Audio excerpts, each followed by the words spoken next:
Hey everybody, I'm DJ Sixsmith. You're watching The Sit Down. Dylan McDermott here with us. Hollywood, the brand new show on Netflix. What's up, man? How are you? I'm good. How you doing? I'm doing well. It's great to be talking to you. It's obviously weird to be talking to you virtually, but I'm in Yeah. New Jersey. You're in California. It's cool that we can connect during all this. Yeah, absolutely. Absolutely. How's New Jersey doing? Not too bad. I mean, you kind of stay in your bubble for the most part, but yeah, Uh-huh. it just feels kind of surreal still. How's everything out west? Yeah, I think it's the same. I took a bike ride with my daughters Sunday, yesterday. Um, and, we had the masks on and gloves, and to buy a cookie was just like, oh, no, the bag. And you got to take the bag, put it over here, and you can't touch it, and throw that out. And the whole process was just like, oh, my God, this is insane. I think the first part that was weird was going to the grocery store and seeing all the changes. And then we started doing Yeah. takeout a little bit here, me and my wife. And it's like, oh, the pizza place has plexiglass now. And everybody's in gloves. And everybody's in face masks. And it's still, even after 2 months, still weird.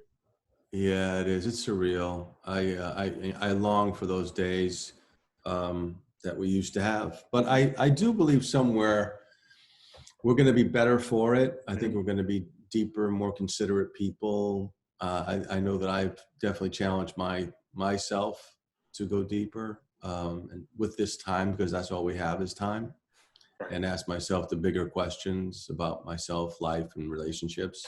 So, if and when the cure comes and we are better for it, then that was a good thing.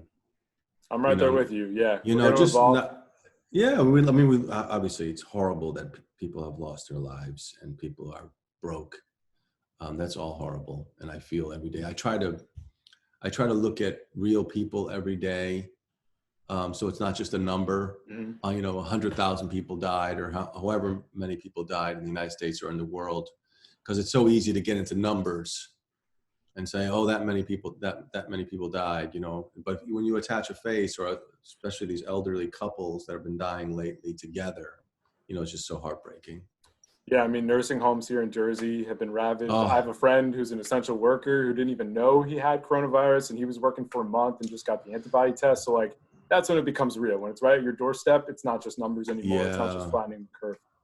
Yeah, I mean, I used to work a little bit in a nursing home when I was a kid, and it's a hard place to be. And then on top of that, to be, as you said, ravaged with disease, it's just, oh man. So yeah, there are a lot of horrible things that are happening. It's a very dark time, but the people, if we are lucky enough to survive, hopefully we will deepen. Yeah, and I think once we have some time kind of removed from it, we'll think about things just like post-World War II. Like, we are far removed from that. And your show with Hollywood kind of looks into what life was like after everything happened. And it's kind of weird. It's kind of wacky. So what was the intrigue about jumping into this project? Well, always Ryan Murphy. When Ryan Murphy asked me to do anything, I'm always right there. Matter of fact, he just said something on his Instagram yesterday about creating a show for Leslie Jordan and myself. So he is the big attraction. I trust him implicitly. American Horror Story, The Politician, Hollywood now. So I know that his content is going to be great, and Hollywood it just doesn't fail to deliver. There's so much fun in this show. It's entertainment. It's what we need right now. Turn your brain off and just have a good time. You get to laugh, you get to cry, you get to see beautiful costumes and go back to an era that was glamorous, in a world we live now where there's little glamour.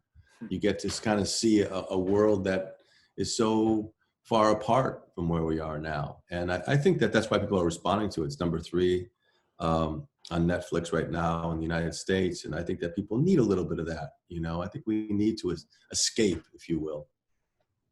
I think there's definitely an innocence when it comes to looking back, but what else pops out to you in terms of that time period versus where we're at right now? Well, yeah, again, for me, it's really the glamour, how everything was made too. You look at the cars from that time. I mean, art. These cars are art. You look at the cigarette case. You look at the lighter, the shoes, the clothes, the hats. Everything was just so well made, so cared for. Pride. there was a pride that existed in America at that time. You know, all our stuff was made here. We were making it ourselves. We cared about how that hat fit you, you know, how that belt fit you, that it was going to last, you know, something to hold on to. And I love that time in America. It's really quite special. They call it our greatest generation, right? That time. Mm-hmm. Yeah, everything was super intentional and thought through, and it certainly appears that way in the show. And you mentioned Ryan Murphy. I mean, that's your guy. When did you first realize like he had a different way of looking at things? Like he just had an ability to knock things out of the park. You know, I had watched Nip Tuck, so I knew then that this guy was special. And then I read the pilot for American Horror Story, and I was like, uh-oh, this show is going to be huge. And I had never felt that before, except for when I read the pilot for The Practice. I've only had that happen 3 times in all the scripts I've ever read, in terms of television. Movies, a couple times, but in television, it was The Practice, American Horror Story, and Hollywood. I knew that they would all be big shows. And in the movies, it was Steel Magnolias and In the Line of Fire, and Olympus Has Fallen. Those, you know, I knew that those were going to be blockbusters. But I think, you know, getting back to Ryan, I say that he's the Andy Warhol of our time, because he understands pop culture in a way that very few people do, and then can translate that to the screen and give you the experience. He's a little bit ahead of the curve constantly, and I marvel at it. He can see things that, like Leslie and I, you know, there's like this trend on Instagram of he and I and our relationship, and then suddenly Ryan can take that to the next level. That's him. And that's what he did with horror. That's what he did with Glee. That's what he's doing now with Hollywood. When people check out the show, what are some big things you want them to be thinking about when it comes to this time period, and even Ernie, who you're playing? Well, you know, I mean, it's there's a great thing about the show, which I love, is this idea of being equal. You know, the message is that we are all equal, and you know, we're not there yet by any means, but I think that if there is a message in the show, that there's a chance for us all to be equal, that women and gays and people of color and all of us can be the same. And I think that the show kind of explores that and hopes for that. And I love that about the show. You mentioned The Practice before. Why don't you take me back? Like, where were you at in your career prior to that hitting? And, you know, just walk me through how that show changed everything for you. Well, funny enough, you know, back then, if you went to TV, your movie career was in trouble. Right. It's so different now, too. Think about that for a second. Now it's just the opposite, by the way. So back then it was like, oh, no, he's going to TV. Uh-oh, things are bad. But I actually saw the trend. I felt that the movies were not quite as good as they, you know, the scripts that I was getting at least. Mm-hmm. And I felt that I needed to get better as an actor. And I thought, you know what, David Kelly was a good writer, and maybe if I did his words and played this character, I'd be a better actor for it. And the show, when it first came out, was not an instant success. And I had this huge instinct, don't forget. I was in Paris. I'll never forget it. And the show had just got picked up. We were in on Tuesday night for a few episodes. Did okay. Back then, 19 million people. It was okay. You'd kill for that today. Kill. They were disappointed in 19 million people. Thanks. Now, if you get 1 million, you're like, oh, how great. That was 19 million. So they were like, let's put them on Saturday night. So I was like, I remember I was in Paris, and we got picked up for 13 episodes, and we're going to be on Saturday night at 10 o'clock at night, which is the graveyard. The grave, like nobody's watching television. And I was so depressed, but I had this instinct. So I said, you know what? I'm gonna stick with the plan to be better as an actor. And that's what I did. and I worked my butt off, and we did those 13 episodes, and the show was so good that they moved us to, I believe it was Sunday night. And that's when the show took off. So, you know, it really was an incredible ride. You know, having a hit show is like winning the lottery. The chances for it are really, really low. So when it happens, you know, it's a great thing. And I'm always appreciative and always grateful for that time. Yeah, it wasn't only a hit show. It lasted for a long time too, which, as you know, it's definitely not an easy thing to do in this industry. No, impossible. You also mentioned Steel Magnolias before. What do you remember about that experience? Well, I mean, I had just done a movie called Hamburger Hill. It was my first movie, and it was gritty. It was in the Philippines, 1986, during the coup. Aquino, communist, was shooting at us. 2 people died on the movie. I was like, oh my God, this is making movies. I don't know if I want to do this.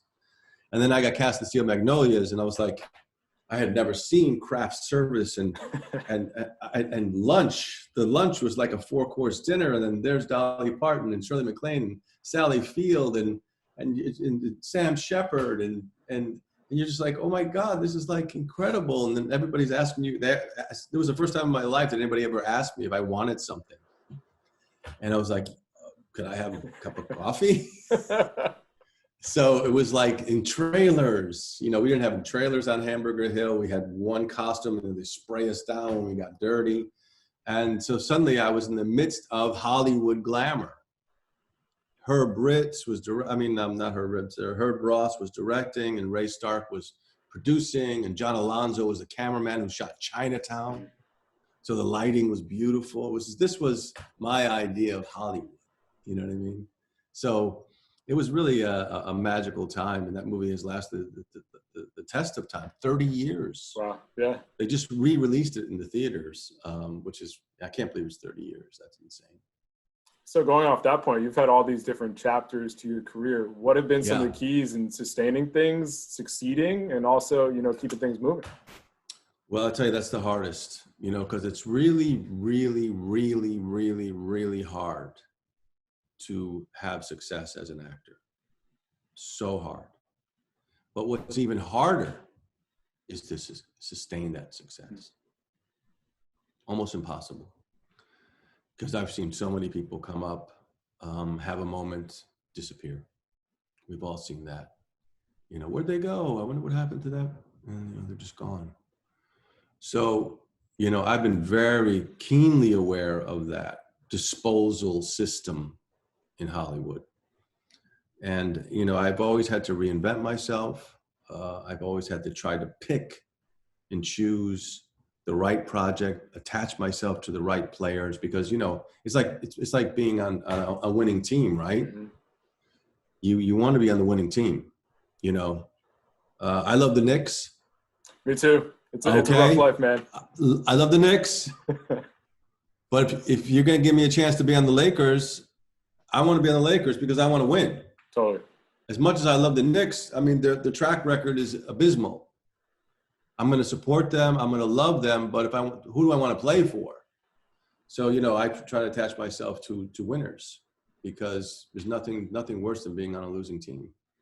It's like, hey, do you want to play with LeBron or a team that's won one playoff series in 20 years? You know, that's where we're at. And like I said, I'm a diehard Knicks fan, but man, you know, you gotta take care of yourself. Have you been watching any of the Jordan doc, The Last Dance? No, I want to. Is it great? I heard. Yeah, it's awesome. Yeah. I mean, there's many rough Knicks moments in there, losing all those years in the 90s with Patrick Ewing and Starks and everybody, but it's really cool as a basketball fan to take a look back. I was one time I played in a celebrity golf tournament in Las Vegas with Tiger Woods. And there was a little after party there, and Michael was there, and Charles Barkley and Tiger Woods. This was like, you know, the 90s, the late 90s. That was like the height. And they were all, you know, at the top of their fame. It was just like glorious to be in the same room with those guys. That's amazing. Yeah. That's an all-time room right there. That's right. Awesome, man. Well, Dylan, thanks so much for hanging out. Best luck going forward. My pleasure. Thanks, man. Okay, be safe.